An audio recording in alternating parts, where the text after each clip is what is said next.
Welcome back to the Last Week This Week podcast, episode 64. I'm Ian Scott. And I'm Zack Huber. And this is the podcast where we talk about TV and movie topics from the last week and give them to you all this week. And this week we got a few topics to go over with you guys and a couple of reviews.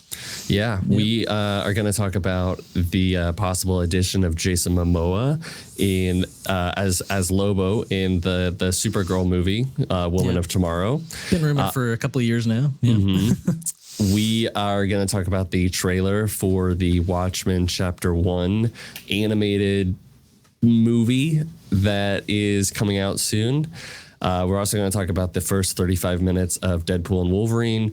Not any spoilers, just kind of an overall discussion about what was the general thoughts behind what people have said about it. Mm-hmm. Acolyte episodes 6 and 7, House of the Dragon episodes 3 and 4, and we are going to start the podcast with a conversation, maybe a review of sorts of Agatha All Along's trailer that came out this past week. I really never thought we'd see this thing, to be honest. I always felt like we were going to see it because WandaVision was so popular and Catherine Hahn's Agatha was so popular. Can you believe, though, that we've had 9 shows in between these two things? No. They said this is the 11th show from the MCU. Yeah, and I was like, yo, that's crazy. Yeah, I mean, it probably took the MCU like 5 to 6 years to get to 11 movies, and we've gotten to like 11 shows in in the span of like 3 years. 2.5, pretty much, yeah. So, 3.5, yeah. We kind of pick up in the trailer with, and I'll say that I can't tell yet, like how much of this first part of the trailer is going to like tie into the rest of the show, because I really hope that like it's not that big of a deal. Like, I know it's not real when she's this homicide detective, you know? Yeah, she's in her own head still, you know? But I liked, like, it started off like, I was like, oh, I wasn't expecting this like kind of gritty like homicide like story going on. But I was really interested in it. Yeah. And I was almost a little, I was like, oh, I wonder if they're going to do like a WandaVision thing about it where it's like, let's get out of this. It's not real. And I don't know if that would necessarily be retreading ground that's already been done before. But basically, yeah, like Catherine Hahn's Agatha is like a homicide detective. And I think it's implied that she sees a dead body and then finds out that it's Wanda and that Wanda's dead. Which I still think is ridiculous that she's dead, but I'll go for it. They're saying she's dead, but like from what we're hearing is that she will come back eventually. So, take that as you will. But I don't know. I think this whole premise of it starting off with like it's almost like she's a detective because she's trying to like subconsciously figure out the mystery as to like how she can get out of this like prison that Wanda's put her in, right? Right. And so and now somehow somebody's telling her it could be this outside witch played by Aubrey Plaza. That was like, I guess, part of her. That was a part of her coven. But it also that person could just be like a figment of their imagination, right? Like they could be somebody just motivating, like her subconscious motivating her, right? Right. But yeah, it does beg the question, like, how does she know that Wanda died? Is it just like there's just a magic signal being like broadcast to the world, like we lost a lot of magic here, you know? Well, I think like that is like the question, but like I would imagine that if she is dead, that wouldn't that mean that a spell that was placed maybe would go away with it, or maybe that's not how magic Clearly works. not. Maybe it's like but the spell was cast, so you're still stuck with it no matter what, right? Perhaps. Yeah, because the power, logically, it's not like the power siphoning off of like Wanda, right? It's just like she placed it on her and she can just like Wanda can just leave her and just do whatever she wants, right? Yeah. So yeah, I think there isn't a case where she dies and she's free, right? Yeah, but I'm assuming that it's like, no, it still lingers if she is in fact like, dead. And and from what I was understanding, like she needs a coven of witches of her own. Mm-hmm. And she wants to become stronger than she had ever been before. Right. And so I'm not exactly sure where this is going, because I feel like either this whole thing is taking place in her head, or that's my theory for sure. Or at one point she breaks out and it turns into like a bigger sort of story. Because it's like, well, I can't enact a revenge anymore because Wanda's dead. So what do I do? Right. I think the thing there is that like they're in the trailer, it feels like she is like getting like the band together, right? She's going to like different witches and getting them like to join her coven, right? So like, is that, I mean, to me, that logically would only work in the real world and not like her mind. Right. So yeah, what is she gearing up for in that sense? Yeah. So I and it also like, with all the name changes that we had, like we had Coven of Chaos and we had Darkhold Diaries, and what was do you remember what even the last Coven one was? Of Chaos, Darkhold Diaries. I don't know. But I wonder, I still feel like all of that was like intentional to like maybe get this like cute little reveal of like, no, it was Agatha all along. That was the title the whole time. Right. Or maybe, I hope this isn't the case, but it's like, oh, we were going to have like this whole band of witches thing. And then, oh, we were going to have this Darkhold sort of like storyline. And actually, no, we'll keep all of those things in there. And then we'll just go with this title. And like, they're just kind of like, we don't really know what's going on, but I hope it's not that. It could be like a mix of the two. Like maybe after they changed the name once, they were like, let's just like go with that and like just keep changing it to like throw people off, Well, that's what I'm saying. Like they were like, either it was like intentional to do that all along, or like this is all a mess, and then they were like, no. But I'm saying is like maybe it was a mess originally and they had to change the story, but then like each change after that was like an intentional like to throw the audience off. Yeah, so it could be a mix, maybe. No, but I hope it's not the mess aspect of it, because that would be a bad sign for the show. To not have a sole vision going forward, but I did want to talk about that. I didn't really feel like there was a point to making this in the first place. As much as it to be canceled, to be honest. As much as I like Agatha and I like Catherine Hahn, I like WandaVision, it felt like a sort of like money grab sort of situation. Like, let's do this thing because there's now. I mean, that's and to be fair, like that is how it's all like a lot of things in like in television and movies and lots of stuff. It's like, oh, that was popular. Let's take the thing and like run with it. But at one point, like the MCU, it felt like it had a plan and was like, let's do this movie, and then let's do like this movie that like ties into, like it felt meticulously laid out at one point, and then this just felt like, oh, Catherine Hahn's really popular, and her song really blew up. Then when WandaVision came out, so let's make a show about it, right? And I think normally, like I'd be like, oh, that's. That if there wasn't like a change in leadership with like Disney, and there wasn't like this mandate that was coming out that was like, we need like all these new things, and it needs to be like, we don't want to break, we want to like continuously pump this out, right. And it felt like they were just trying to do things to maximize profit as much as possible.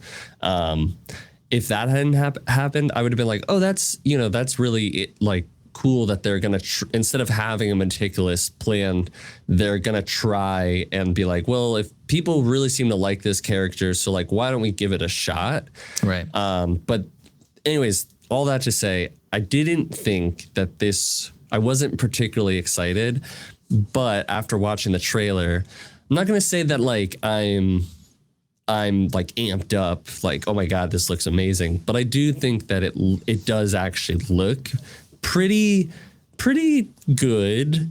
I'm intrigued. Yeah. And also after hearing the director talk about how this is going to be like, I know they've said it like twice now with Doctor Strange about like being a horror movie, but there are more horror, like true horror concepts and visuals that I've seen and hear that lend me to believe that it might be actually a little bit darker than we're I think you're right in a sense, but then there's also like the Marvel like comedy like trope that like the last scene of the trailer, there's this like woman on all fours like crawling towards Billy, and there's just like there's jokes going on, and you're like, what's the tone here? You know, like, well, yeah, I agree, but I actually thought that was kind of funny.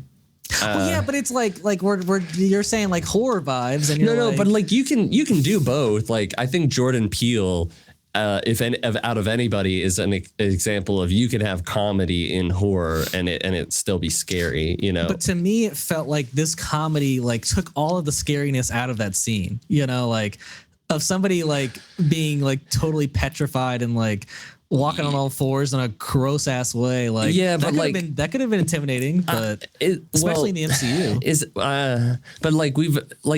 But everybody's seen that. Like that's not scary. No, nobody's scared of that. You know, I'm just saying it's a new aspect for the MCU, and they're not necessarily like driving the nail home. You know. Okay, but there is one thing that you said when you said Billy, which I would like to. I would like to clarify about that. That this is a familiar, I guess, is what you want to say, or did you not know that? Okay, go on. Say what you were gonna say. Well, I was gonna say people are saying that is like Wiccan.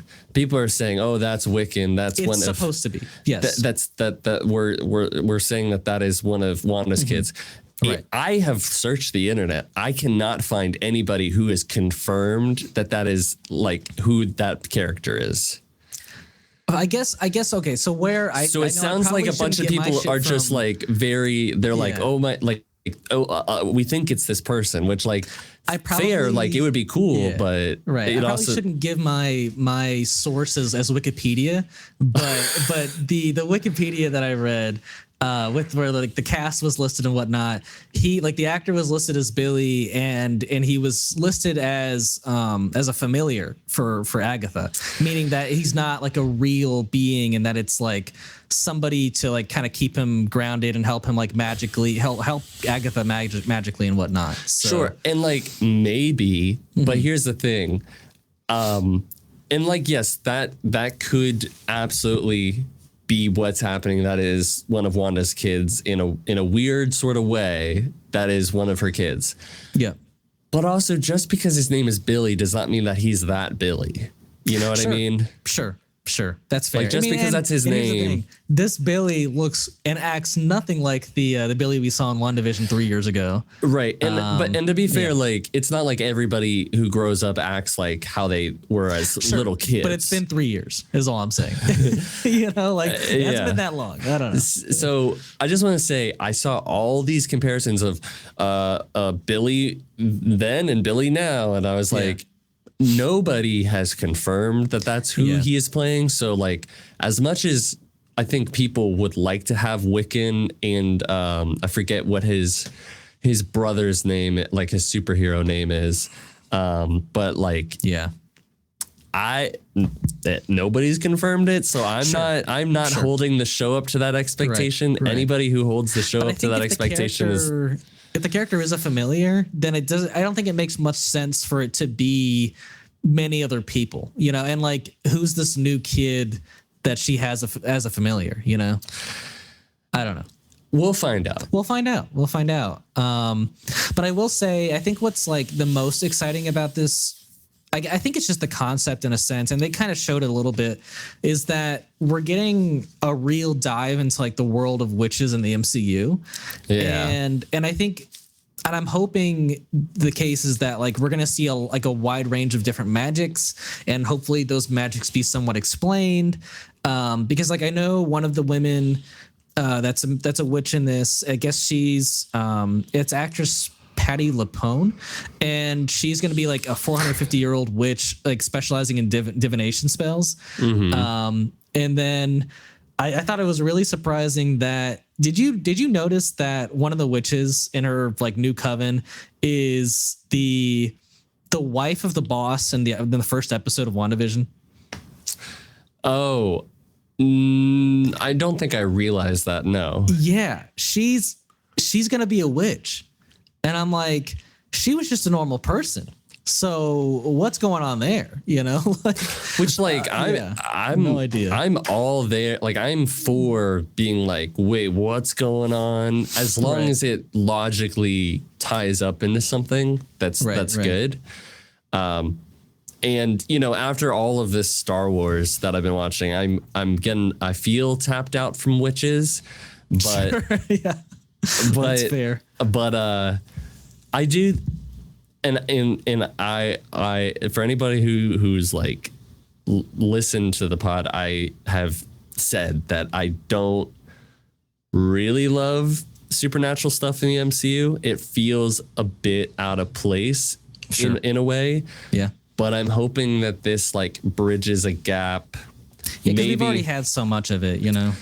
Well, like the only stuff that like worked, and I know I say that and it's like ridiculous because like we've had Scarlet Witch and Doctor Strange, but for some reason like their magic feels more like mystical and tethered to like some sort, like tied to like dimensions and whatnot, whereas like this kind of witchcraft is like feels like old and like rooted in centuries old, like right. and we're like having possessions and things, which is like a different sort of way that like my brain thinks about it. Yeah, more traditional magic. Yeah. So, but I'm hoping that this kind of can potentially like bridge a gap and with like getting our first like R-rated MCU movie, and now we're getting this, which still seems light, but a bit diving into like subject matter that it hasn't really before. Like I'm wondering if we're gonna get some like new ground that it might be exciting. Yeah, I mean that's what I'm hoping for sure. But yeah, I think it looks good, but I'm not that far. But I'm more excited for it than I was before this trailer. Sure, so. I'll meet you there. That's how I feel. Nice. Well, this one comes out September 18th, so almost 2 months from now. But yeah, we are gonna be there for it. So our next topic is of the opposite universe here. We're going to the DCU, and we got a rumor, not a report, that Jason Momoa will be or is being eyed to play Lobo in Supergirl. I think the official I think the reason why this rumor came about is because I think the report was that they're looking for Jason Momoa in like an unspecified role, and so that this unspecified role is most likely going to be Lobo since he's been so attached to that character. It's coming from Daniel Reichman, who has been like scooping news for a minute. Some of it's been correct, some of it's not been correct. But more often than not, it feels like a lot of things that we've talked about that he reports does tend to be true. And considering we had a video where he was meeting with members of like people of Warner Brothers and was like super pumped. This is before Aquaman 2 came out. Like he was so excited.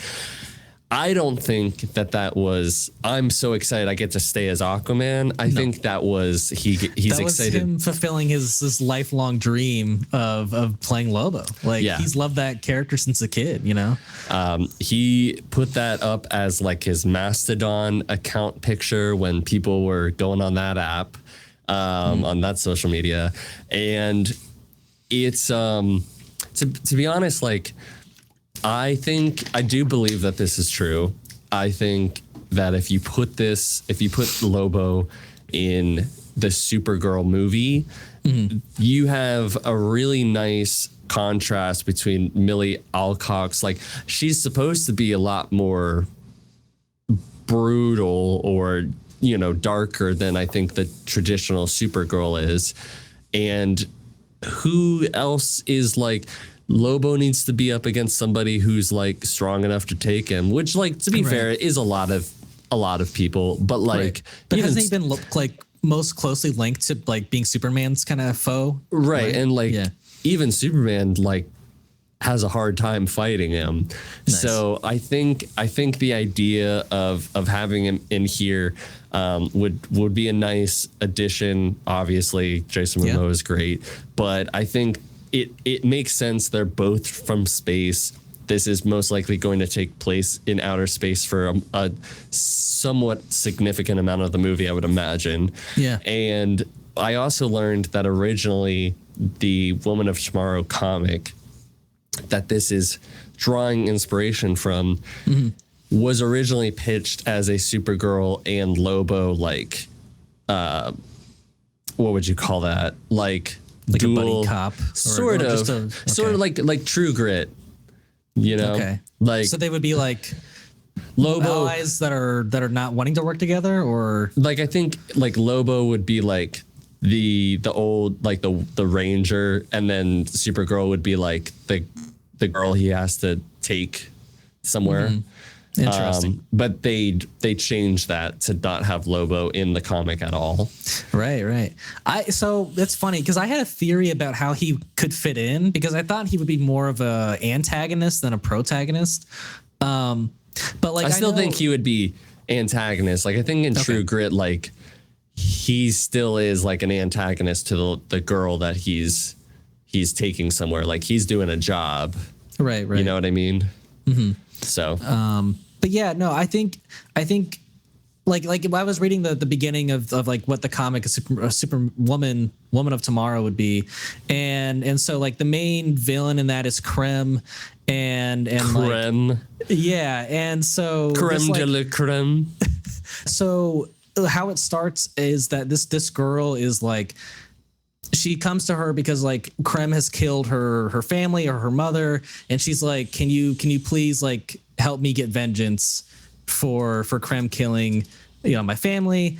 And she says no, but then like while, you know, she's there talking to the girl, Creme like comes down and like destroys this planet that she's on, and like she gets like pretty injured, and so she has to help save the kid. And I was like, okay, so what if like instead of Creme like going and fighting her himself, like what if it's like he has hired Lobo as a bounty hunter and is like, hey, I want you to go get this girl, and so Supergirl instead like jumps in and saves the girl that Lobo's trying to kill or like grab. So I figured, I was like, that's a good way to tie it in. And he wouldn't like, because I know they're like, from what I've heard, they're casting for Creme still, like he's gonna be the main antagonist of this movie.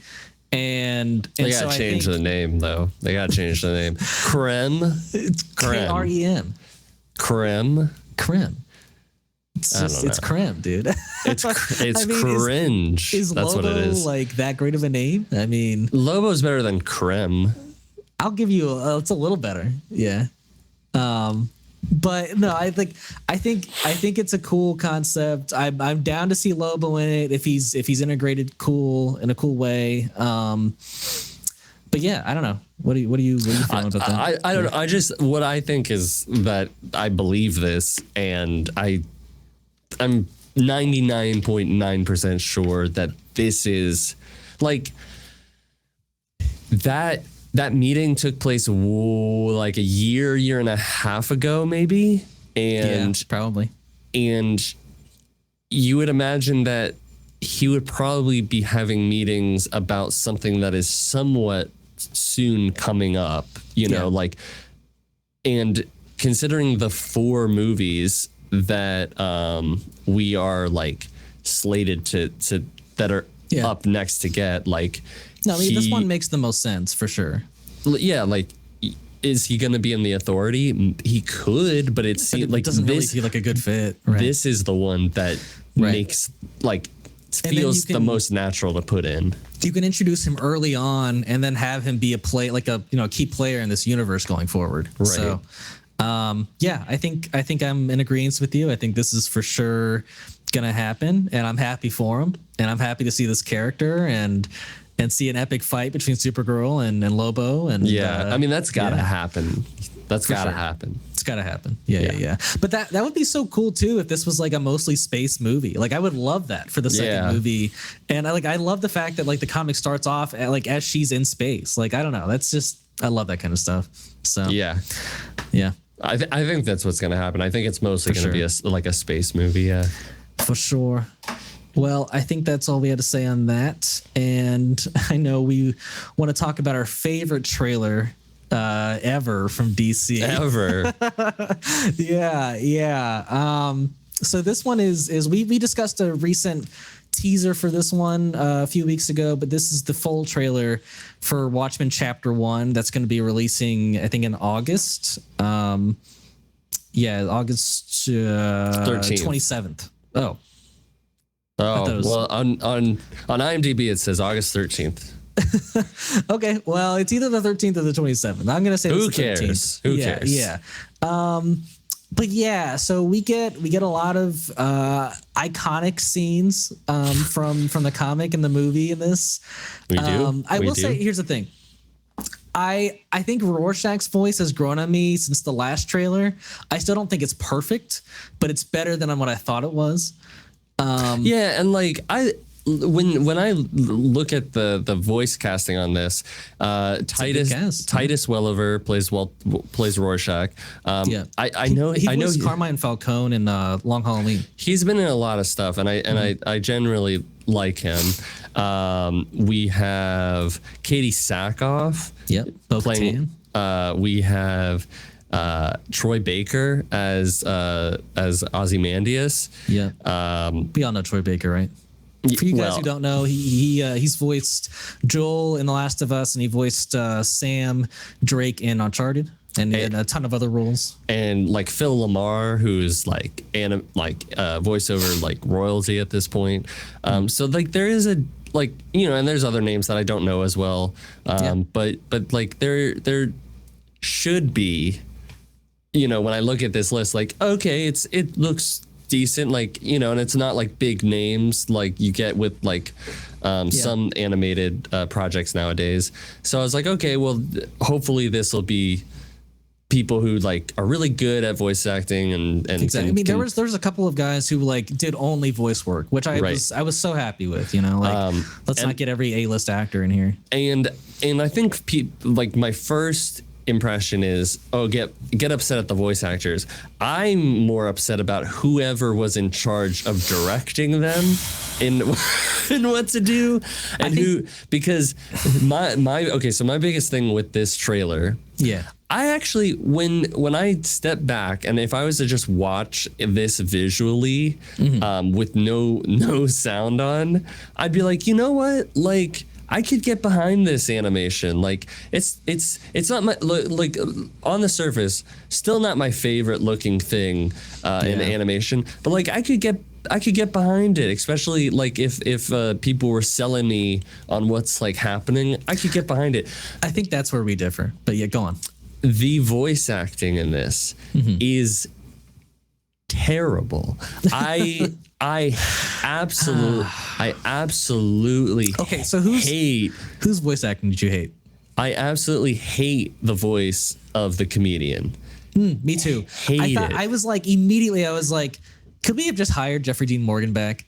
Please, like he was so iconic as the comedian's voice. I don't need Jeffrey Dean Morgan, but like I do. He's my favorite, buy that voice. The only voice that I can't even remember if we heard any of Ozymandias, so I can't say anything about that. Barely. I think that. Troy Baker's going to be fine. Yeah. Well, you maybe. I kind of liked Dr. Manhattan's voice, even though I didn't have a problem with his. I can't even but like Rorschach's. there were moments where I was like, yes, I can kind of see it, but for the most part, it just completely rubbed me the wrong way. I think it was genuinely the line delivery sometimes. Yeah. Like he would like, it's almost like he was rushing his sentences, and so he didn't have like these really impactful lines that I feel like he should have had. You know, it was just like, I don't know, like one that kind of pops in my mind is like, and it's such a small line, but like when he's shoving, I can't remember the guy's name, but like him into the fridge because he's like, you know, he's asking him like where, like who did it, and he's like, I don't know, and so like he's like not convinced, and it just like starts shoving I was just like, you could have really like not convinced, you know, Morlock. Well, I don't know. Well, okay, I do see what hear what you're saying, but like to me, like I actually enjoyed that a bit more because he was like a bit more like brutal about it, you know, didn't have to like draw it out. He's like not convinced, like, but for the most part, instances, but yeah, a lot of the voice acting was really hard. Like I just didn't. It felt overacted. It felt like it just felt cheesy. You know who else I didn't love was the original Silk Spectre's acting. Her voice acting. Yeah, her voice. It's like whatever like the a line. Younger person doing an old person's voice. Yeah, like the line about like they were the best days, and you know, and like I look back and I was like, and then on top of the animation, just like I'm already a little bit like predisposed to just having the disposition at least to be like, I don't love it. Now on top of all the voice acting, I'm like, I really don't want to see this.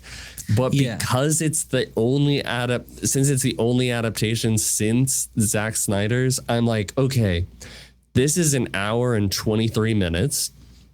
It's only the first half. Which is the first half, and Zack Snyder did his movie in what, like pretty much 3 hours.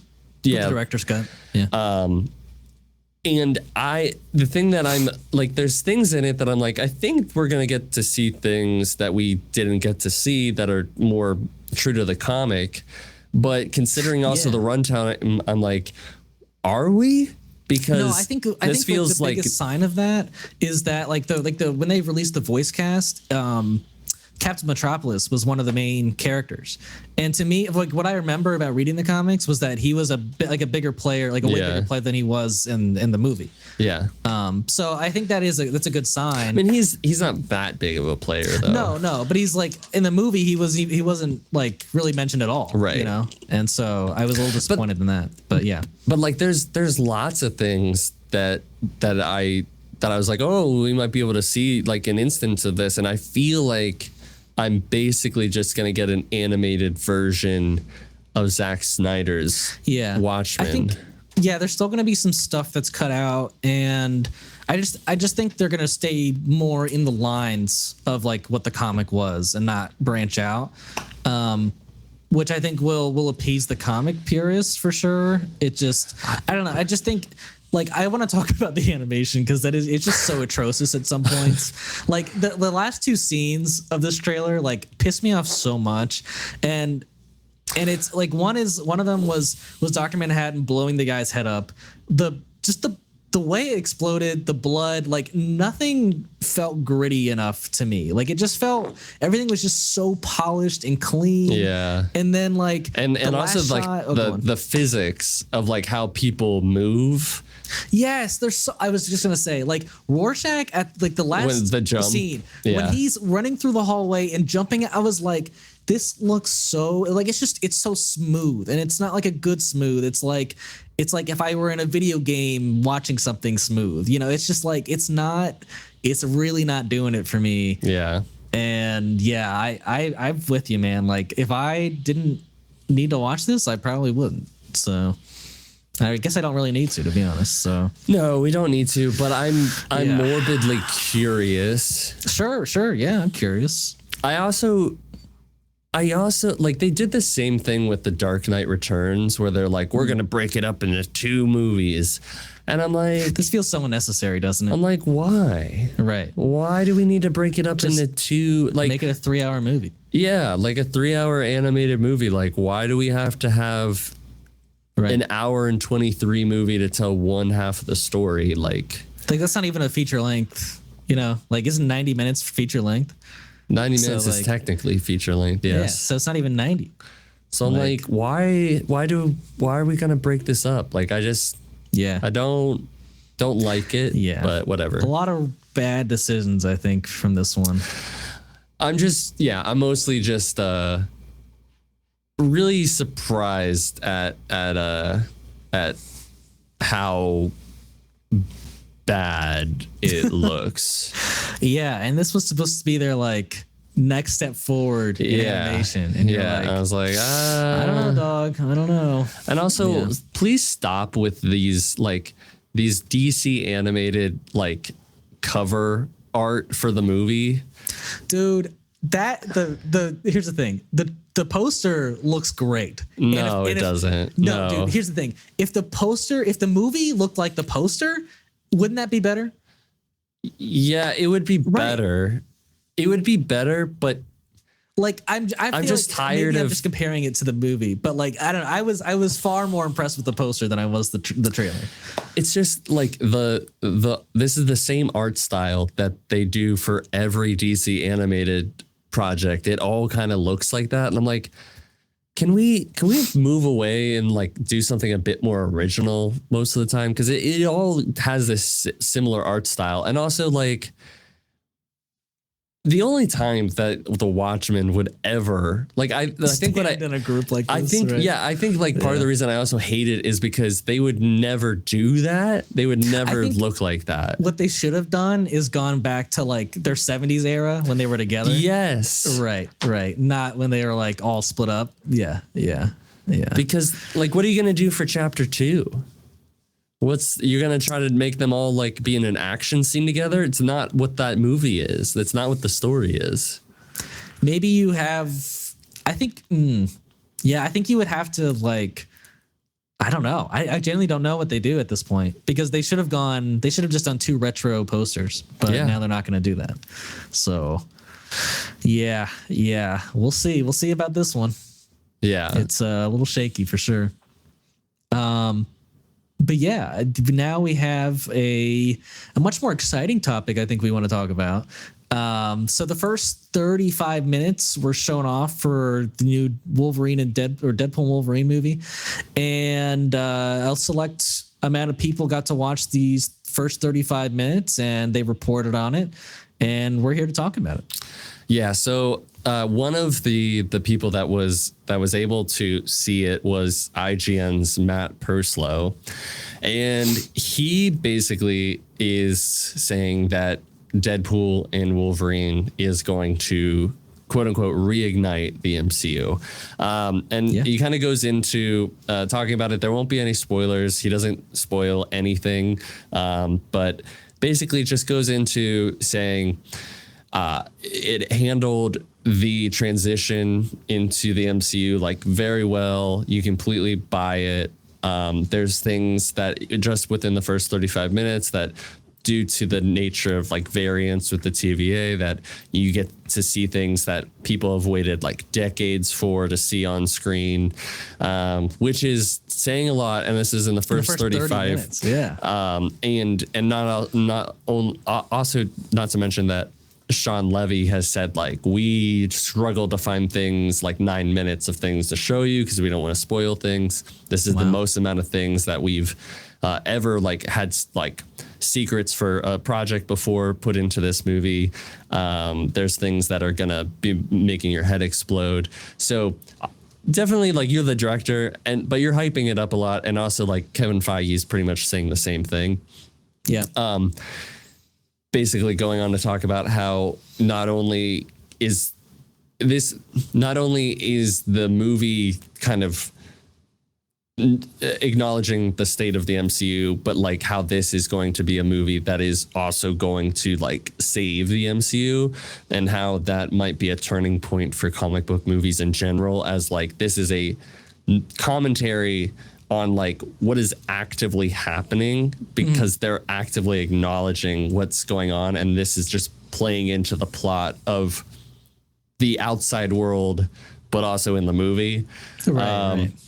And he kind of ends it with saying, I walked into the screening of Deadpool and Wolverine's opening act as a jaded former MCU fan who really didn't care about this quote unquote gimmick project. I left with a smile on my face, a need to watch the entire film, and for the first time since Endgame, genuine hope for the future of Marvel. Good sign. And I'm already like super excited to see this movie. I don't need it to be like better than Endgame. I don't need it to be like everything that we wanted Multiverse of Madness to be in terms of like cameos and world-changing events. Sure. If it was, that would be crazy and I would love it, but I don't need it to be. But I think it's interesting that he brings up like, is this one movie going to reignite the MCU? And I think the answer is, if it's as good as some people are saying it is, or hoping it is going to be, just based off of these first 35 minutes, which also people saw the first 30 minutes of Lightyear and said, oh my God, that's amazing. And then we got to see the rest of it. Yeah. But I think it's not going to save the MCU. I don't think it's going to fix the MCU, but I do think that if it's really good, you have the possibility of, in a way, reigniting interest, and potentially, if it's to be believed, like this could reignite what is the driving story point to like focus on in the MCU itself. Yeah. I don't think one movie can save the MCU. I think it all depends on what ends up happening with like Captain America 4. For sure. Which will, and the subsequent movies and TV shows to follow. But if this is like the start of the turnaround, I think there's nothing happier and nothing better that I could hear that somebody's like, I was jaded of comic book movies and I'm like genuinely like, oh my God, I'm excited and I feel like energized about what's going to happen. There's nothing better that I could have heard. And it reminds me of like people when they saw the first Avengers movie were like, I was really jaded about comic movies, and then I saw Avengers and I was like, I was genuinely like had an amazing time. Interesting that Avengers kind of brought people around to comic book movies, but that's I won't go there. But that movie was a cultural moment, and it was incredible. That movie's incredible. I have a much more positive outlook on it than I used to, so I'll say that. But I never. Okay, yeah, we're not gonna go. Yeah, sure. Okay, so I am right there with you though. I think that this will not reignite the MCU, but it will reignite people's interests in the MCU. And I think if they play their cards really carefully and like really plot out what comes next and build upon what you lay down here in July, then I think it could easily like reignite the MCU, like this guy is saying. It's not going to be this movie alone. There's going to be some work after this movie that's going to need to happen too. But I think this is a great start. I think the problem with hoping that they make the right steps afterwards is that I know Kevin Feige's still at the helm, but it just feels like there's still so many different individual stories being told and individual like perspectives. And I don't know, it just, a lot of the MCU, I guess as of late, and I think of what a lot of people's critiques are, is that it doesn't feel like a coherent universe. Like a lot of things are disconnected and it just feels like this is a universe for universe's sake. But if we can really tie everything back together again and make this universe have a purpose, then I think this movie has done a great job. I think that from what we have heard about like Captain America, a lot of that movie is about reforming Avengers. Which is a good step. Which is a good step, right? Yep. And if we look at, I think it wouldn't seem like it, but I do think that Thunderbolts is going to tie into a larger story at play. Agree. I think it will too. And I think Fantastic Four is also tying into like the multiversal aspect. So I genuinely think that they might be on the right track, getting things because, but I can't say shit because like, I do remember that when we were like, why are we doing a Thor movie? Like, why are we doing another Thor movie post Endgame? And when we figured out what the premise of it was, like we were like, I mean, I like Thor, but you know, like I don't know how this is going to tie in. I think when people heard that, they were like, how's this going to tie in? We were like, oh yeah, Doctor Strange and the Multiverse of Madness. That makes sense. That's going to tie things in, but it didn't really. So like, I can't say shit, but I'm hopeful. You know? Yes. I think there's a lot of good signs pointing to a reignited interest in the MCU and maybe a turn back to its heyday. I would love to see that. Truly, I would. I would love to see some more quality writing take place as well. And it seems like we're getting some great writing and great directing and stuff and Deadpool and Wolverine. So, it's great news. I think that there is a high percentage that this is where we get like the X-Men like fully brought in. Do you think the entirety of the X-Men, like which iteration too? Like the originals? I think. Or do you think is a new group? That I haven't figured out yet. Yeah, that I haven't figured it out yet. 3 groups at this point.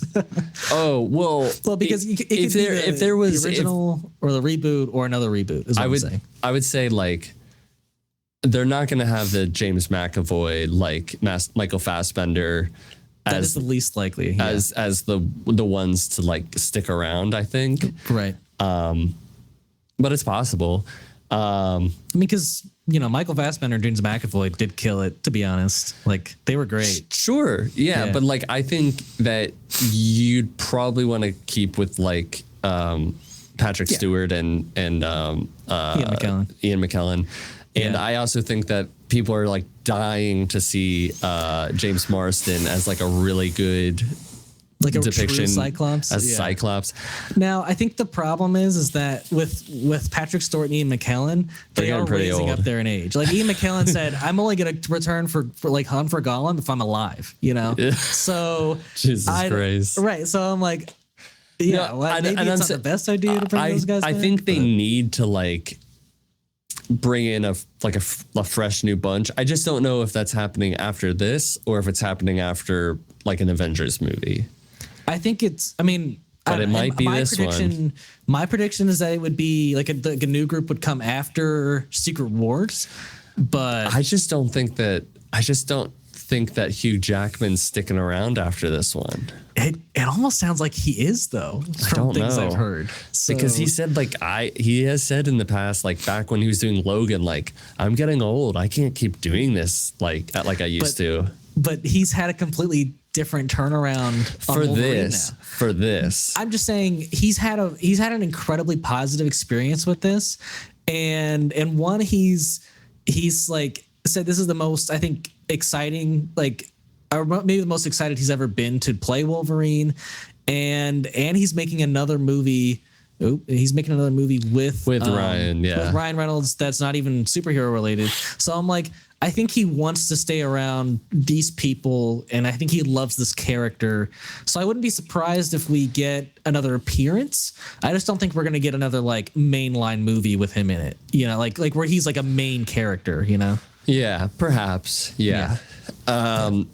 One thing before we move off, one of the things that I really hope I see, because I can't imagine, like, we might see it with like a new Wolverine, but this would be the perfect movie to do it, because we've already established Bruce Banner as like, he's now Smart Hulk.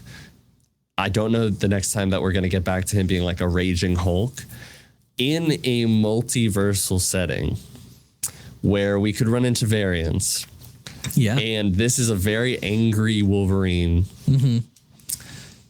I feel pretty confident that I'm going to get at some point, the same way that like I was really surprised when Juggernaut showed up in Deadpool 2, and like that was a whole thing that had to, you know, we had to take him down. Mm-hmm.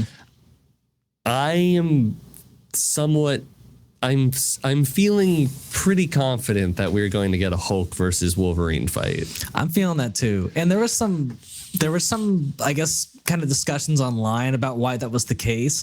And I don't know if you saw that like Sabretooth versus Wolverine teaser. I saw just the photo. I didn't know if there was a video. Oh, yeah, there was a video. Yeah. And so in the video, like there's some dialogue that feels almost like it's cut out from a certain, like another point in the movie and placed in this.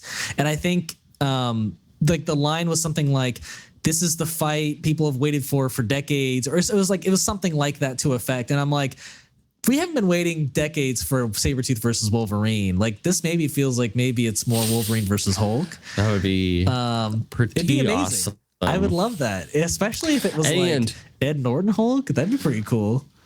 If it was, it would be cool if it was Ed Norton.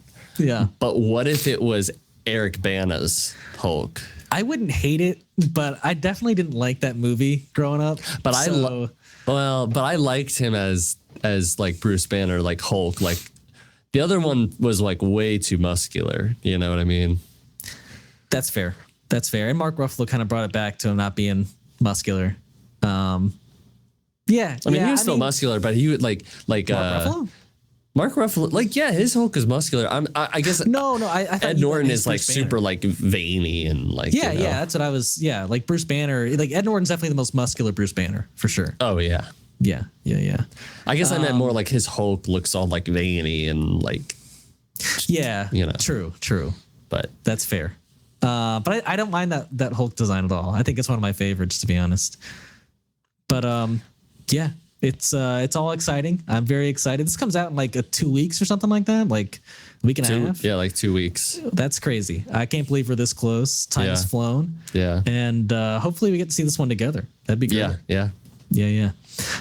So now I think is our time for the review section of our podcast. And I think we want to start with the Acolyte episodes 6 and 7. I'm going to break open a beer.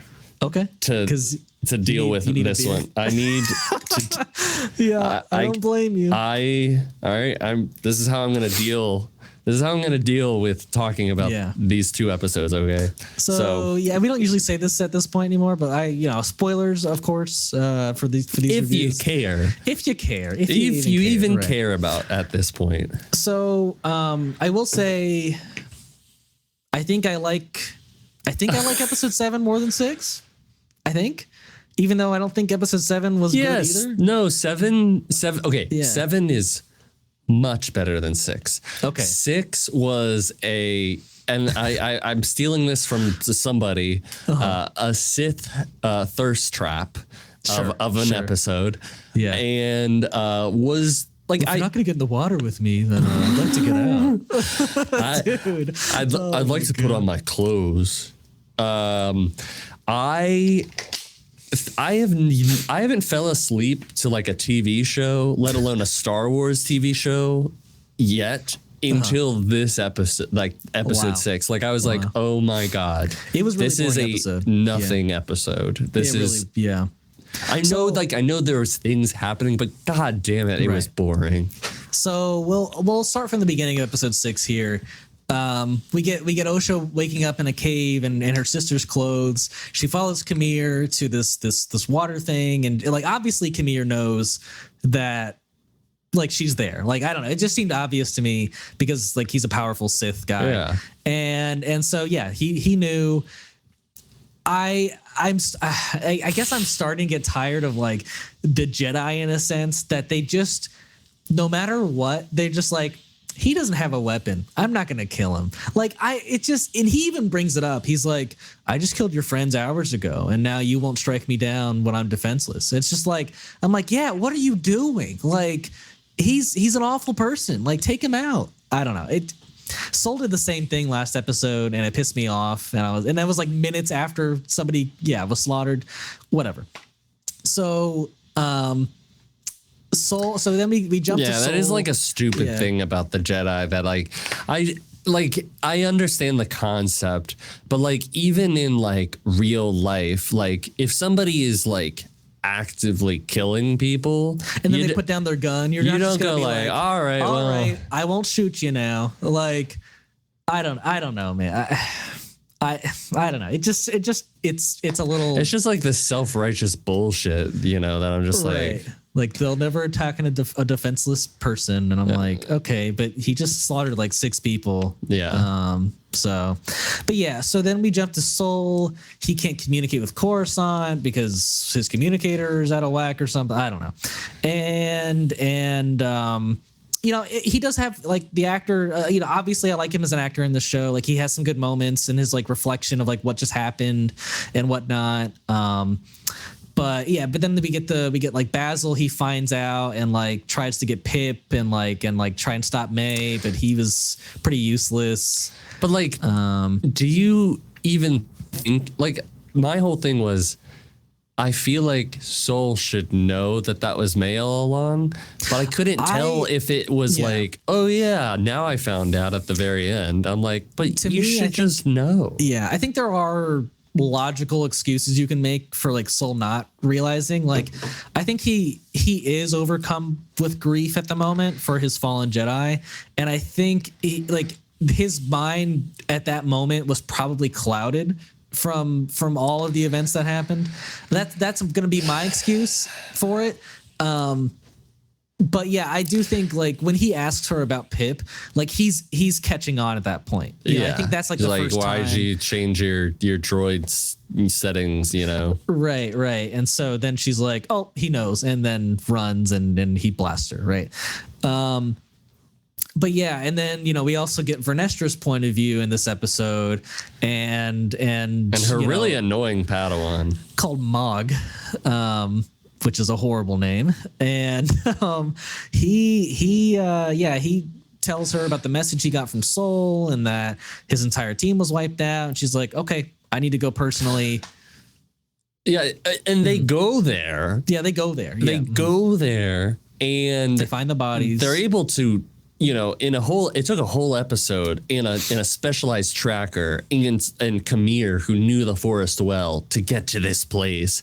They just found it. They didn't have any, at least from what we didn't see, they didn't have any trouble getting. I'm going to assume that they had trackers on some of the fallen Jedis, maybe. All right, Ian, you are just making excuses for this.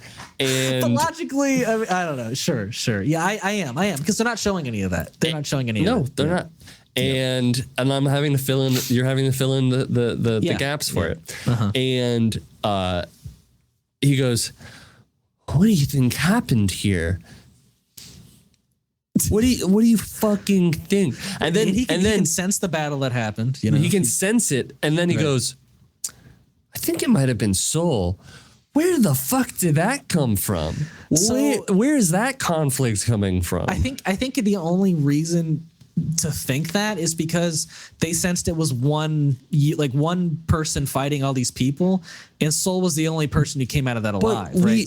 But we said in an earlier episode, they said it must be whoever's May's master.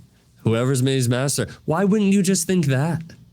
Why? I don't know. Like, it just seems like, to me, it seems like, we need to make conflict and like have Venestra show up and be like, Soul, don't you do it. Don't you? We know. And it's like, no. So then by the end of the episode, it seems like she's like, yeah, let's, because I don't know. I think there were some theories on this. I don't really know what to think about it, but like, I think people were like, I think a better story here is that a Jedi went mad rather than like there's a Sith user out there. and so that is what she's going with, and I think it's real shit. I think it shows the huge flaws in the Jedi. Yeah, but it's like this one Jedi Master who you've known for years, and this Padawan, Decades, this Padawan's probably known his entire life, goes, I think he went crazy. I would never. I just. I'm like, okay, I this is stupid, but all right. I agree. Whatever. That is gonna explain how the Jedi never think that there is a Sith. That is what they're gonna kind of base this off of. They're gonna bring that information to the High Council, and Soul will now be an enemy of the Jedi. Or he'll most likely be dead by the next episode. I wouldn't guess that. I think he's gonna die. Yeah. I mean, look, he might die by the end of the next episode, but I don't think it's gonna be like the start or anything, you know. But yeah, the next episode is the finale, so. And hopefully the end of this show. I would hope so as well. But basically, the rest of the Khmer Osha stuff is him. Like he says at one point, like his goal is like he wants the power of two, and he wants somebody to train.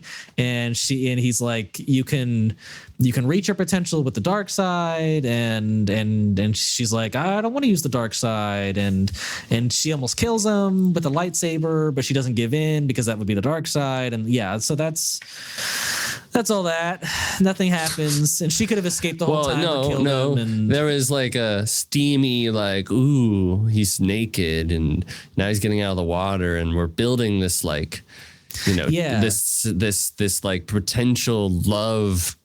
You know, you're my master, and I'm your apprentice, but also like maybe we like each other, and ooh, aren't you like the bad boy? Like, ooh. I just don't know how she could ever have feelings for somebody who just murdered a bunch of her friends. And to be fair, like, you know, I'm only saying that. I'm not saying that because, oh, that's a boy and that's a girl and he got out of the water and he was naked. I feel like there was moments where I was like, wait, are they about to like kiss? And like there was definitely like at least a friendship forming, like at least, you know? At least a friendship. And I was like, oh, okay, all right. Yeah. And I'm like, oh, okay, obviously the way that this show is going is Osha's going to turn bad and May's going to turn good. That's what it seems like. Especially after what we see in... Because he's going to get his new Acolyte. 7. Yeah, and I'm like, okay. Right. So at the end of the episode 6, May wakes up strapped to a medical bed, and Soul's like, I've been waiting to say something to you for 16 years, and you're going to listen. and so that's how we end the episode. I've been waiting to talk to you for 16 years. And I'm like, have you? You thought she was dead? So have you been waiting that long? You know, like, and I'm not gonna say this as like an excuse, but in my head, the way that I interpreted that was, I've been thinking in my head what I would say to you if I could. Right. Okay, sure. But yeah, so episode 7, we get another flashback to episode 3 was. Well, also we should mention that Osha ends up putting that helmet on. The helmet was cool. You're right. I forgot about that. But like that's like the helmet that's like supposed to be like, it dampens all your senses. Yeah. Right. So I think the helmet is very cool.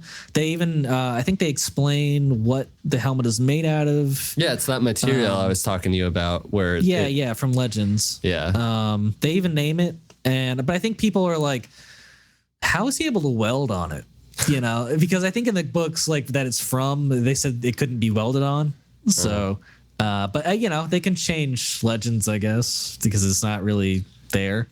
But yeah, I think it does make sense finally why he has a mask. Like it's a preference rather than just a look, you know? Yeah.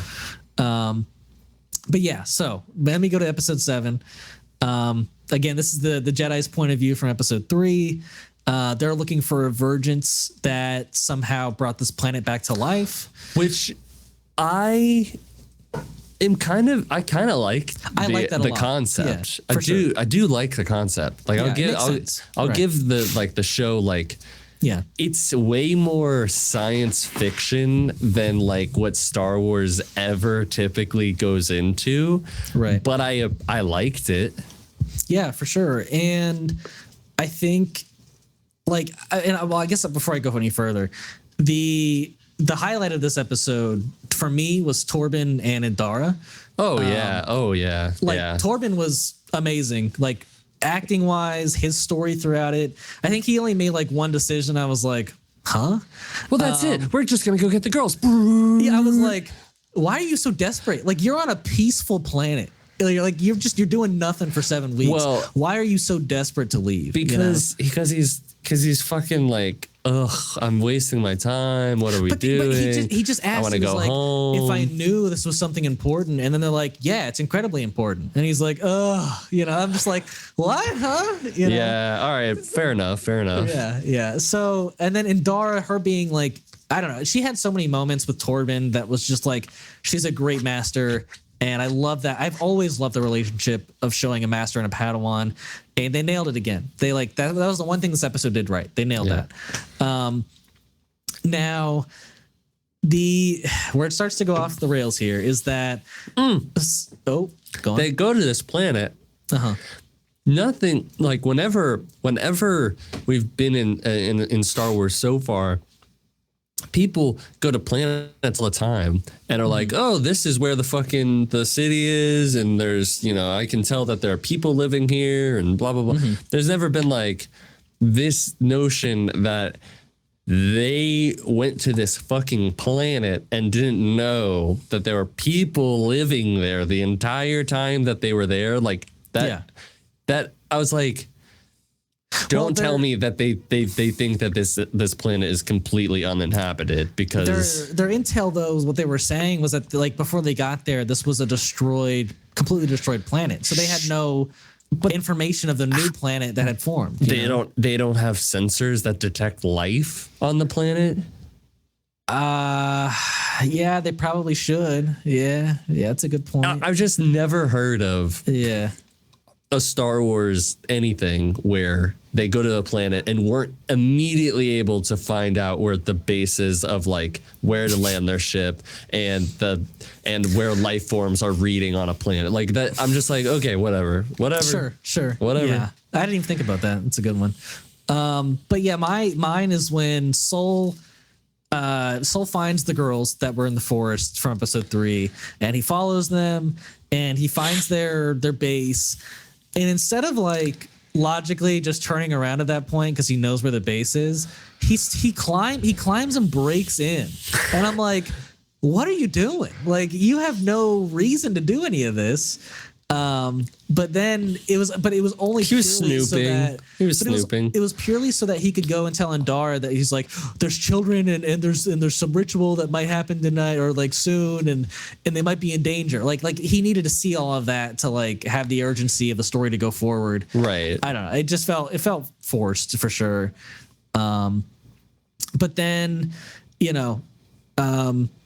they go and Indara's convinced and she wants to go in alone, but he's like, there's 50 of them. We gotta go together. And another one of my favorite scenes from this episode comes up, which is the Torben mind stuff. Yeah. I think the transition of like going into like his own mind was really well done. Yeah. And then his acting, the emotions he had, I loved it. It was great. And you got to see a really different side of like Mother Anastasia. I think that's her name. A lot darker. A really, really scary person compared to her motherly side. I was like, oh, okay, you got both sides to you, okay. And so it was cool seeing that side of things. What else happened? I also wanted to just bring up, people had brought up, I'd seen criticism that like, well, now these two girls are going to be like two of the most powerful beings in the Star Wars universe. I was like, they're just two girls that were conceived of the Force somehow. That doesn't necessarily mean that they're going to be two of the most powerful beings. And then this episode comes along, and I'm like, wait a second. So they were conceived of potential of like this convergence, which is a very important thing to happen, a very powerful thing. And not only that, they are the same exact consciousness, same exact person split in two. Yeah. And I'm like, okay, well, that is actually like now, like if this show doesn't continue, I'm like, well, what was the point? Like you set this up as like these two girls having like quite. These girls are now two of the most important people in the entire universe. Right? Yes. So yeah, how do they just appear going forward? You know.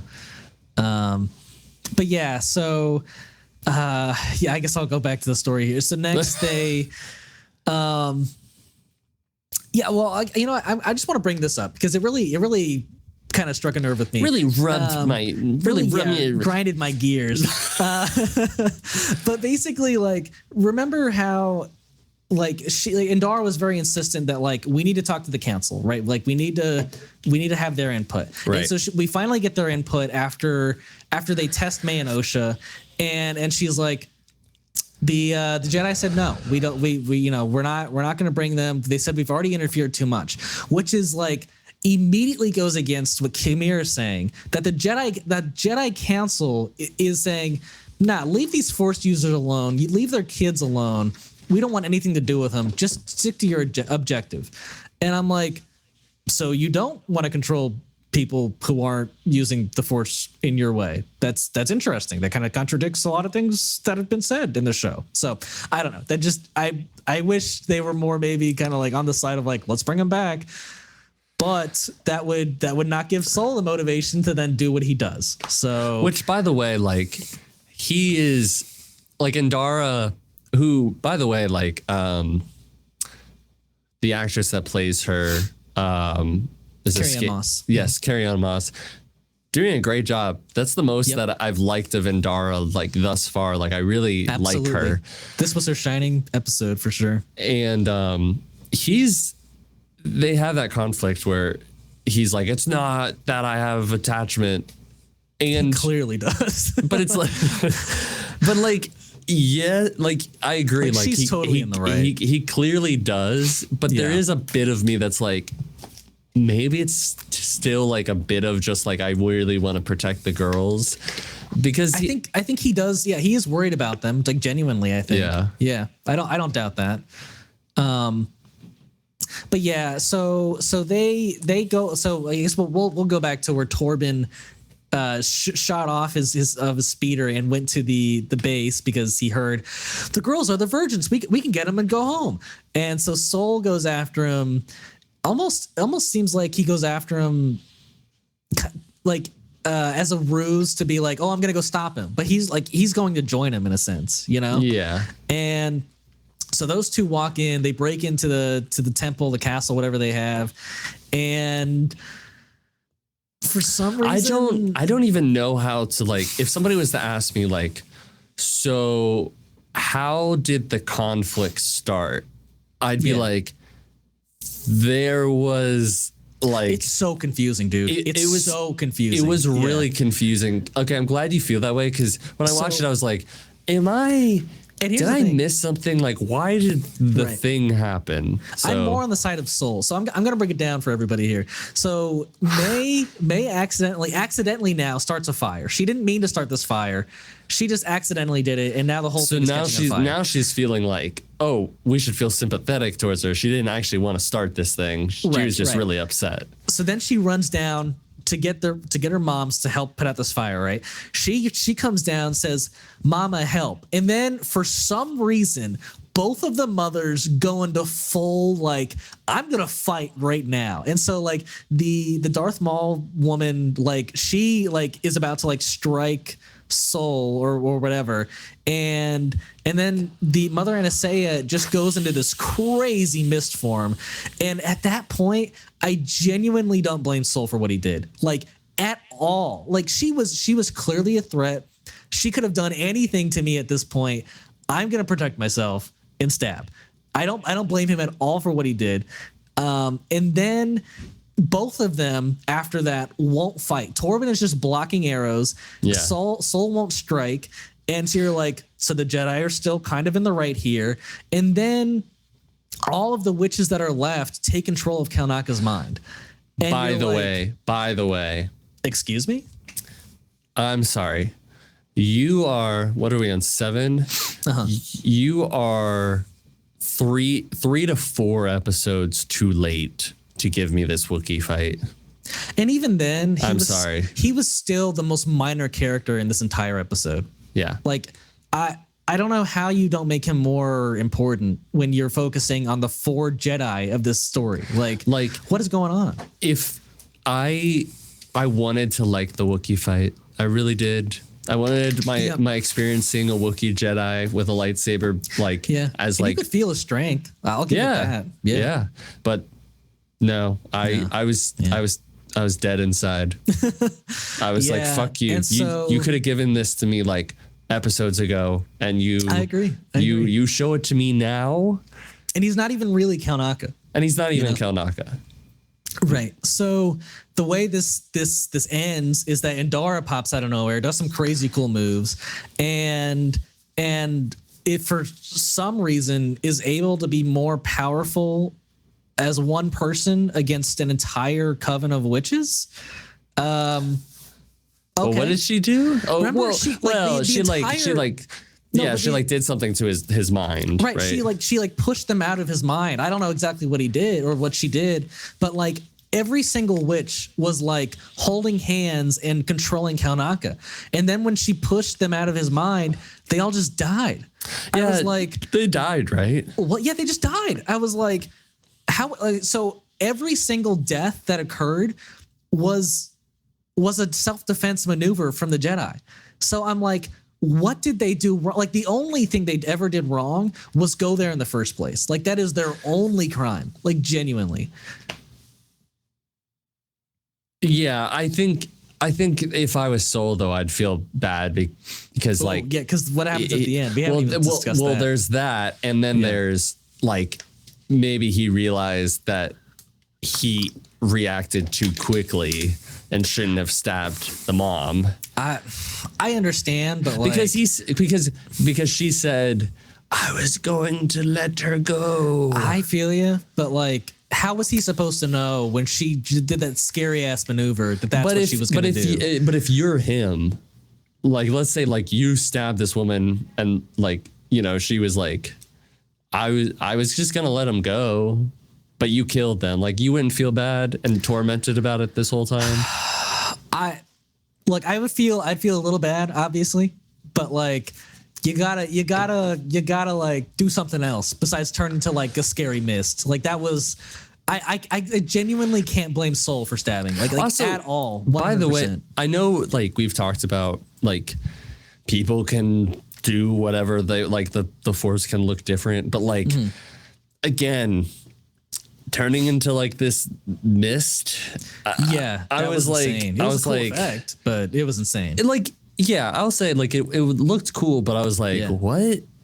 Yeah, where are we? Where are we going? So yeah, he's holding up the two. Yeah, the bridge scene from episode 3. Yeah, go on. He's holding up the bridge. It's cut in half. It's starting to fall on both sides. He's obviously having a very difficult time holding both sides up and has to pick between the two. And he picks Osha, lets May fall. Yep. Which was pretty brutal. That was a big moment. I was like, that was the one thing that surprised me this episode. I was like, oh, he picked. Yeah. Okay. And I liked that. I did too. Yeah. I still have yet to see how she survived that, but yeah, you're right. They still have not. Both flashbacks did not show how she survived, because in Star Wars you can fall and just inexplicably survive. That's just how things go in Star Wars. So, but that is the end of episode 7. We get most of the context, and also lying.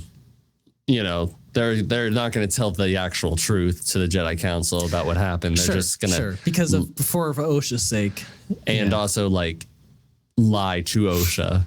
Sure, yeah. I think it almost would have been better if they told OSHA the truth. Like if you explain it how I explained it, where like, look, we were there, we wanted to bring you because you wanted to come, and then your mother like went to this crazy form that scared the shit out of us, and we thought we were in danger, and so we protected ourselves. And I don't know, I don't think that's a bad story, and I think it's the truth. And I was expecting that the Jedi actually committed some crimes, but no, Torben drank some poison for jack shit. And yeah. So it's a really strong, really strong season. This is because like, what does he have to feel like guilt ridden about? I think maybe it's just like if he had never gone there, those people wouldn't have died. Yeah, like pretty much, right. So yeah, that's episode 6 and 7. We got one episode left, and we will be back to review the pile of garbage that the show is. So, look, yeah. And I just want to say, like, anybody who's still watching, like, this part of the review, I want to like Star Wars. I want to like this. I wanted to like this show. And I don't have like I don't like people of color in Star Wars. I don't like gay characters in Star Wars. I don't like girls in Star Wars. Like it's not any of none that of at that. all. None of those fucking idiot cousin fuckers who wanna like complain about that, which is bullshit. It's because the show is written badly. Correct. And it's nonsense. It is indeed. And there's so many plot holes. Just every corner you turn. Hurts my brain to think about how it's being written. I'm like, people who are professional. Now, granted, I'm not saying I could do a better job. I'm not, because I'm not a screenwriter. I'd probably be a shit screenwriter.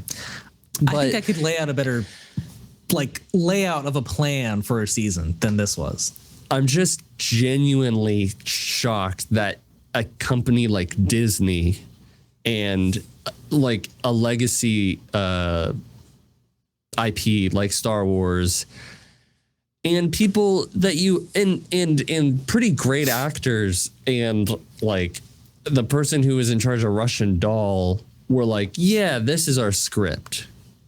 Yeah.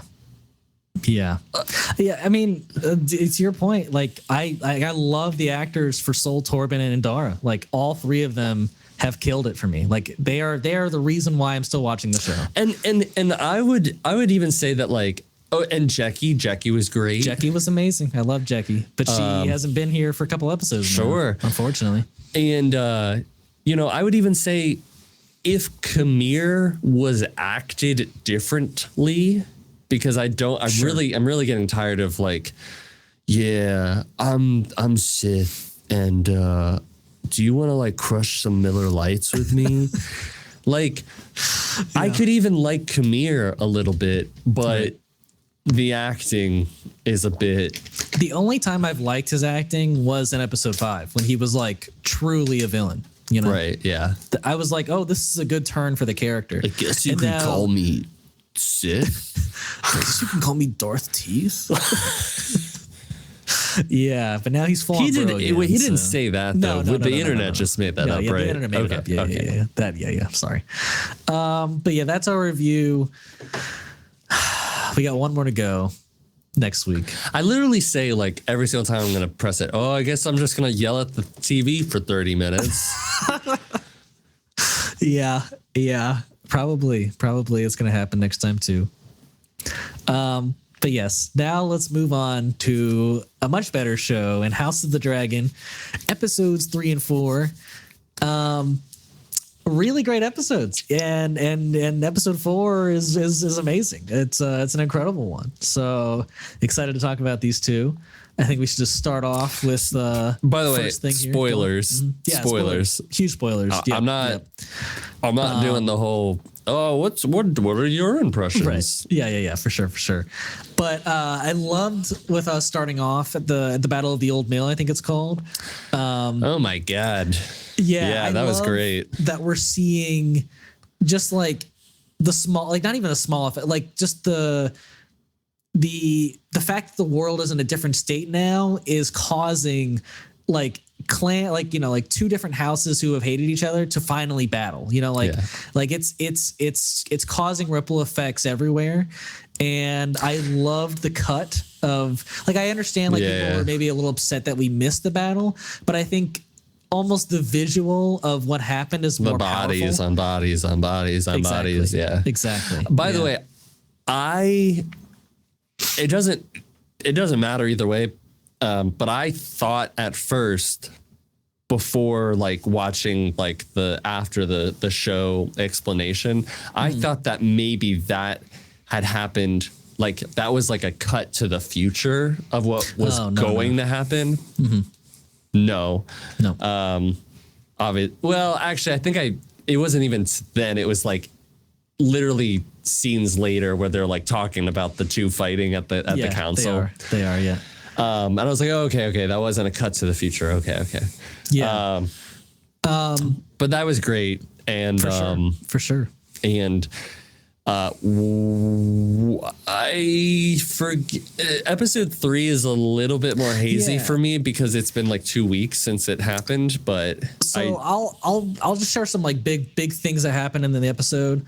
I mean, obviously we have Damon going to Harrenhal and oh my God, wasn't that like seizing, killing one guy, right? Yeah.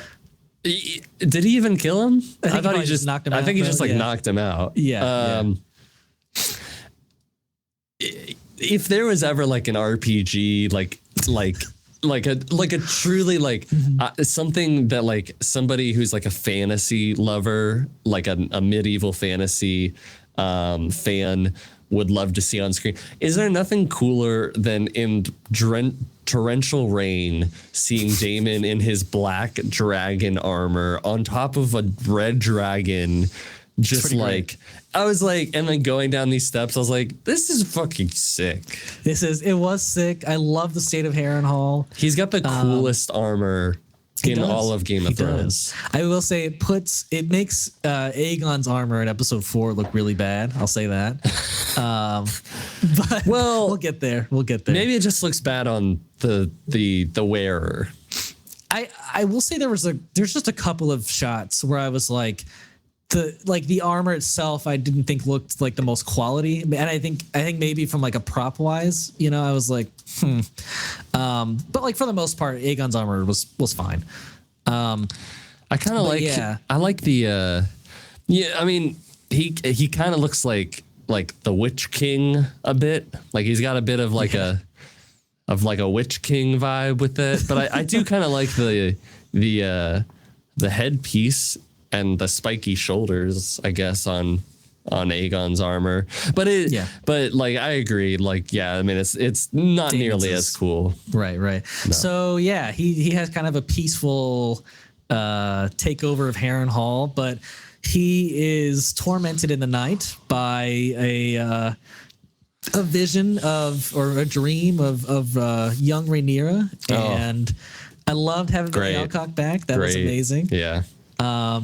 And basically is like, oh, why do I have to clean up all your messes? Like you just come and go like you always do, and leave a trail of destruction. And so he's getting in his own head. And we'll get more into that stuff in episode 4 as well. But we also get a bunch of stuff with Rhaena, one of Daemon's daughters, and Rhaenyra asks her to take her younger children, and that basically just everyone except Jace, and protect them, you know, for her, and be a mother to them that she can't be at the moment. And Rhaena's obviously upset, but she's like, hey, we're gonna send some eggs and some baby dragons, and you'll have a dragon hopefully, and Raina's like, all right, that sounds good with me. Yeah. And also something terrible is going to happen there later. Oh, I hope not, but I'm sure it will. I don't know that for a fact. I'm not spoiling anything. I just feel like something bad's going to happen. I think the only way it could is if one of the actual people on her council betrays her. Yeah. Which could easily happen. Oh yeah, because there's like building tension in her council. But yeah, and so three of the four eggs that were given to Rhaena are like Daenerys's eggs from the show. No. Yeah. I don't know if you saw it, but they were the red, gold, and green eggs, and they confirmed that those were the same. That those would go to Dany later. It took 200 years for them to hatch. Remember they had never just never hatched. They were given to her as basically kind of a decoration. Oh wow. Yeah. So. I'm pretty happy with that little bit of world building. I think it's pretty cool. Crazy. Yeah. But then and then another really good scene. We get Cole and Allison's brother. Oh yeah, that was a good. Yeah, I like Allison's brother. I think he's a pretty good character. Galen or Galen. Yeah, I think that's what it is. Gawain. I think it's Gawain. Gawain. That's Gawain. What it is. Yeah, yes. Gawain. And he's a nice little foil for Cole, although he's not much of a foil for long. And we'll see. We'll see. Because there's stuff that happened in episode 4 where like one of them was off their horse and face down, and one of them was not. True. You're right. So yes, in the episode 3 and 4, he's not much of a foil, but maybe later on in the season he will be. But they have a pretty intense chase scene with Bela and her dragon. I'm not really sure what the point of chasing them was if she was never even going to kill them, I think it's cool. I don't think that she wasn't necessarily trying to not kill them.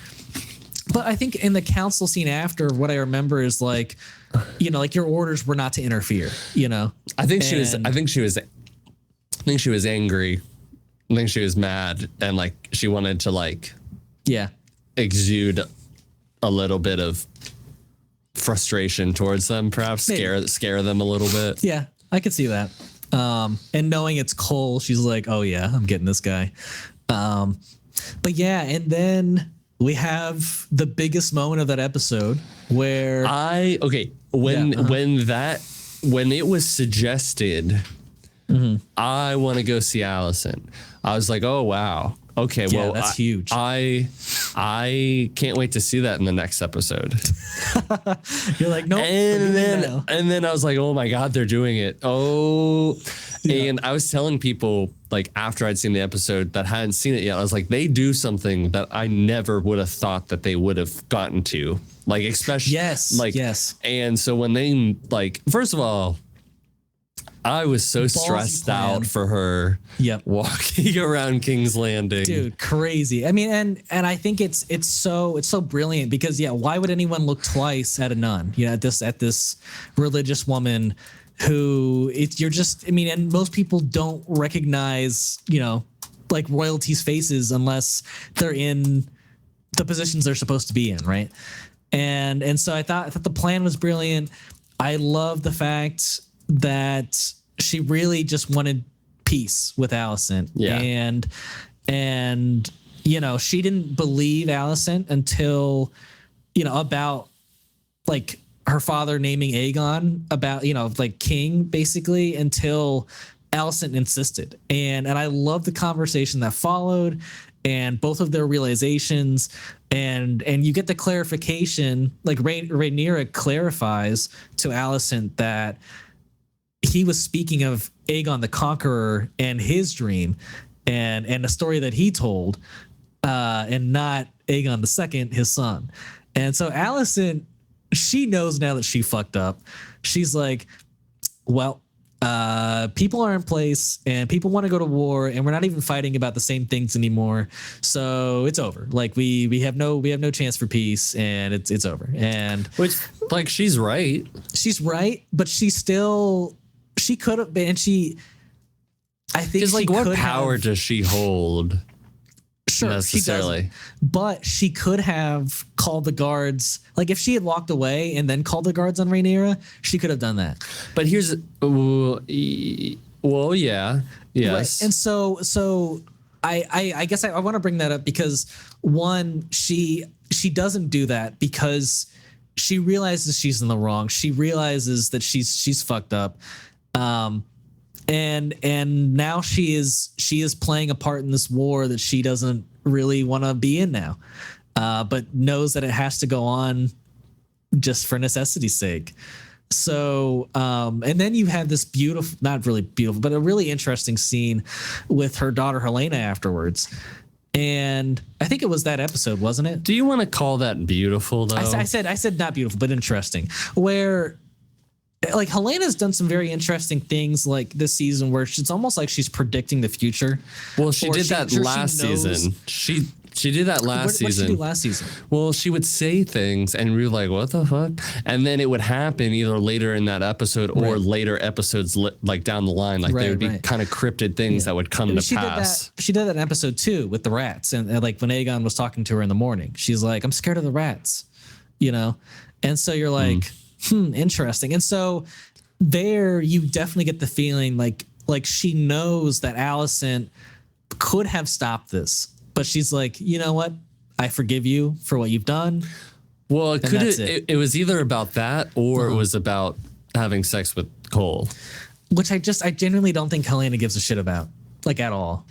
So I think it could be, but I would choose to believe it's more of the supernatural. Well, I mean, she has foresight. For sure. Yeah. But yeah, and then we go to episode 4, the big one. Rhaenyra gets back. Jace is pissed off because he's like, "Well, where's my mother been?" The count's pissed off. I mean, there's a whole lot that happens even before that. She doesn't show up till like halfway through the episode. You're right. Yeah, I mean, I don't know if you remember the first thing that happened. I don't remember exactly the first thing that happened in the episode. Well, first of all, I would like to say, Alan, who saved Corlys. Mm-hmm. Yeah. He's confirmed. Yep. If you want to say it. Well, I was going to say, like, he's his bastard, right? For sure. But like Rhaenys, basically says he should be raised as a true noble, not hiding out here, you know? And yeah, very cool for Rhaenys to say that. So we had that going on. We have more of Daemon just kind of like having these fever dreams of him seeing himself as Aemond. Yeah. Him chopping off Rhaenyra's head. Mm-hmm. Going back to the throne room. Yeah. And having this conversation with this woman who has been depicted in like the Blood and Fire book. As like, who knows if she's 200 years old or like how old she is or, you know, whatever. Right. She's a very interesting character. I like her. She is interesting. Yeah. And like she knows so many things about the situation. Yeah. And about like the bed he's living in. And it's just like, I don't know. It's like, there's too much that she knows where she's not some supernatural like force, some witch. Right. Yeah. But, and like, he's trying to get people together. Like he's still trying to raise an army. Right. But he still hasn't sent any ravens home. Yep. To confirm that he's gotten Harrenhal. So he's either on a mission or he doesn't know what he wants to do yet, you know? Yeah. Yeah. We have some, you know, we get the Cole cutting off the head of I don't know. People are calling him Kingmaker. And I can't remember the guy's name either, but the guy I read something that was really interesting, that the lord of that house who he chopped his head off, that guy, I guess, or that house has produced the most like white cloaks for the Kingsguard, and so him saying like you're not fit to wear the white cloak to Cole was really significant coming out of his mouth. I was like, okay, I like that a lot. But yeah, I love the fact that he's also being called Kingmaker because he's winning battles in Aegon's name and enacting strategy without Aegon and he is kind of a Kingmaker right now. So yeah, pretty neat. And then he's going on this march to, I think it's called Rook's Rest. Mm-hmm. And he's kind of playing like a strategic game about it, which I do like, even though he sucks. Yeah. We get Aemond and Aegon and the revelation that he's been doing stuff with Christian Cole. Easily one of my favorites in that episode, where like Aemond just starts speaking High Valyrian to Aegon, and he is so smooth with it. No one else knows what he's saying, but it's like a dance they're almost about to have, right? And he just like Aegon trips over himself. Has no idea how to speak High Valyrian, and looks like an idiot, and basically is like, Aemon's like, if you have a better idea, I'd love to hear it, and Aegon's like, I don't, and so he shuts up, and it really feels like in that moment that he's truly a figurehead. Like, you could almost say Aemon's the king right now. Like, he is that much in control in King's Landing. Really interesting in that sense. Aegon goes a little stir crazy and is like, these people don't respect me or want my opinion, and Alicent's like, you don't deserve the respect just because you have a crown, like, you just need to not do anything. That's your role right now. And that is maybe the worst thing she could have said to him. Because it's so, like, one, it's so demeaning and belittling, but like, he's the king and he's going to want to feel like he has to do something, and he wants to be important. And so he gets drunk and gets his armor on and goes to Sunfire and is like, let's rock, dude. And fucking roll. I've seen the scene so many times now on Twitter where like Sunfire like nudges his head into Aegon, and I'm like, oh, it's heartbreaking because like there's so much going on. Like obviously Aegon doesn't ride Sunfire that much, and Sunfire's just happy to see him, and he's like, oh yeah, let's go ride. But now Aegon's taking him like into this horrible situation. It's like, it's heartbreaking and nice and sad, and it's just like, oh, it's a lot. But yeah, you get the sense that obviously he's not supposed to do this, and you learn later on that Cole and Aemond have a very good plan in place, and he kind of puts a thorn in that plan. But before that, they, like, Rhaenyra's council, she's like, oh, or they're like, well, we know they're going to attack Rook's Rest. We can't let them take this one. Like, one of our council members, that's his house. And so they're like, okay, let's send a dragon. Like, we're going to do it. I'm not going to be cautious. And Rhaenyra's like, yeah, I'm going to go. And Jason's like, dude, what are you doing? And he's like, I'll go. And everyone's like, okay, you're pretty young, kid. Yeah. Like, let's take it easy. Right. And obviously I think the right choice went. Rhaenys went. She has the most experienced dragon. Even though Rhaenys probably hasn't done a lot of fighting herself. I get the feeling she has. Like, the only fighting she would have done would be in the Stepstones. Like, that's the only fighting that ever took place in Viserys's like reign, Yeah. Yeah. I don't know. But yeah, so they go out into battle, and her and Meleys and Aegon and Sunfire meet up and in Rook's Rest, and Aemond sees Aegon and Sunfire, and he's like, let's wait, let's take it easy. And Cole is like, that wasn't the plan, but I'm going to use this as a kind of boost for my people, and that the king's, which is funny. Like if I was there as a soldier, I'd be like, the king's here and he's fighting for us. Okay. I think to me, like that felt more like an obligation more than like he actually wanted to advance the troops that quickly. You know what I mean? Like he was like, sure. I have to do something. Like if the king's here, like I can't just have all these people sit idly by. But he used it to be a morale boost in a sense. Yes. You know?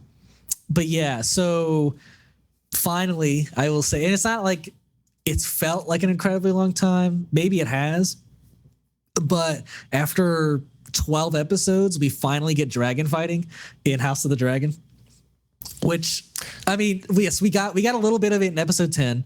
I understand, but it wasn't. I know it's not true. Really, it was a chase. You know? It was a chase. And this one was pure fighting. Aegon said Dracarys, and there was, I mean, Meleys just ripped open Sunfire's chest, and there was blood splurting everybody, and Sunfire collapsed to the ground, and well, not yet.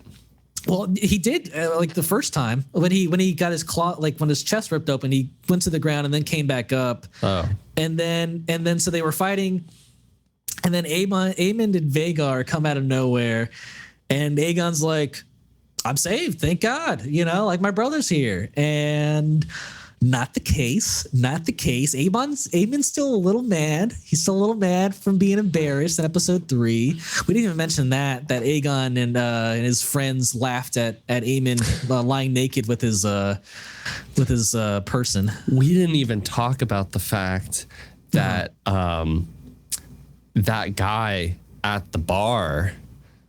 You're right. He is an important character in the books, isn't he? Like I don't know.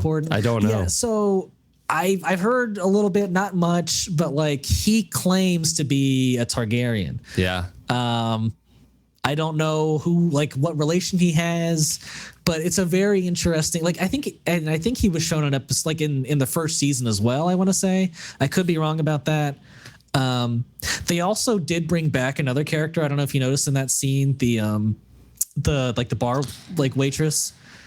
She was in season 1. I feel so bad for her character.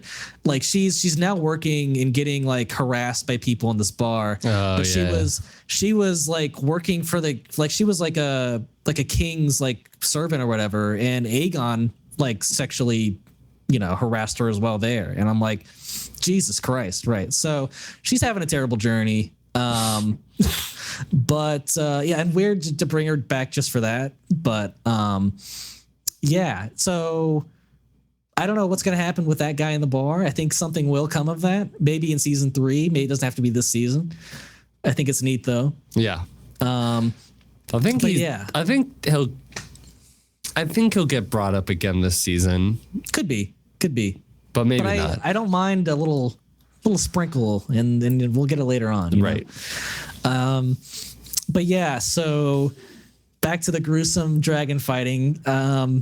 Aemond just says Dracarys on Aegon, and Aegon and Sunfire just plummet. I mean, they're hurt. They fall into the forest, and I was like, did they just die? Did Aemond just kill Aegon and Sunfire?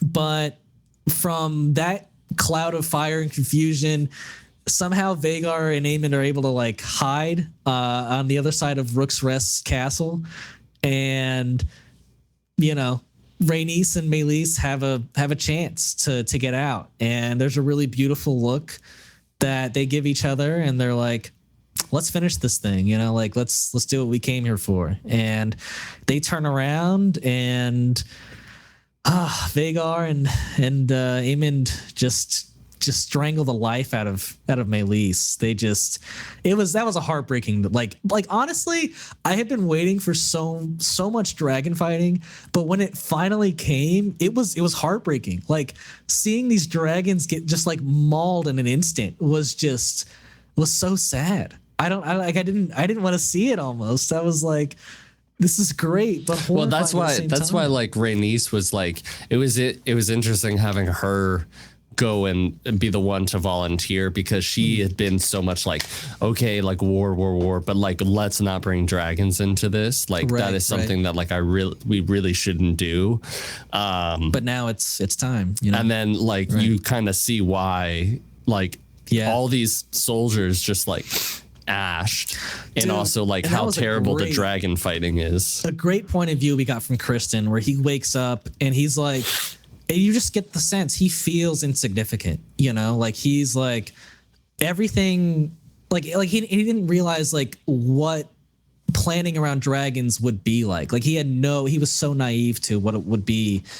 And yeah, I think that's a really beautiful realization that he gets to have, and maybe not to fuck with dragons so much in the future.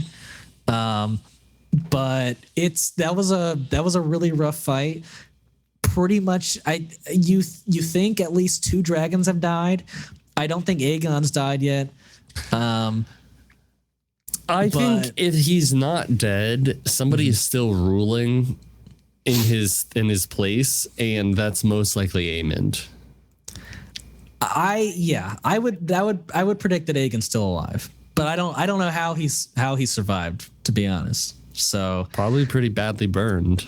Pretty badly burned. Yeah. So he'll probably be a little misfigured when we next see him. So that's pretty rough. But yeah, it was really, really great dragon fights and action. And it was, from what I heard, it was like the top rated episode of the entire series and one of the top rated episodes in Game of Thrones history. So, wow. I mean, it was a great episode. It was really fun. And again, it was heartbreaking because Rhaenys also died in that fall with Meleys. I mean, those two falling together was heartbreaking in itself. But I can't imagine knowing a dragon for decades, you know, like that being your boy, like your best friend, and like having just the closest view of a dragon just suffocating and slitting its throat, basically. It's just like, damn, so rough to watch. Yeah. But yeah, it was very well done. And I'm excited to see more dragon fights in a sense, because it was a spectacle and I had always wanted to see it, and we got to see it. So we did. Yeah. But yeah, great couple of episodes. So excited for the rest of the season. Yeah, that's about it for me. Yeah. No, it was great. Absolutely. So that's all the topics we've had to talk about today. And as always, we like to say thank you for watching and thank you for listening. If you're listening on Apple Podcasts, Podbean, and Spotify, if you want to watch the video versions, we release episodes on Monday and clips on Tuesdays, Thursdays, and Saturdays. Mm-hmm. If you want to follow our social medias, the links to those in the description below. And as always, we'd always appreciate a like, a comment, a rating, a review, or a subscribe. And until next time, what do I normally say? I don't know. You got it. Oh yeah. And until next time.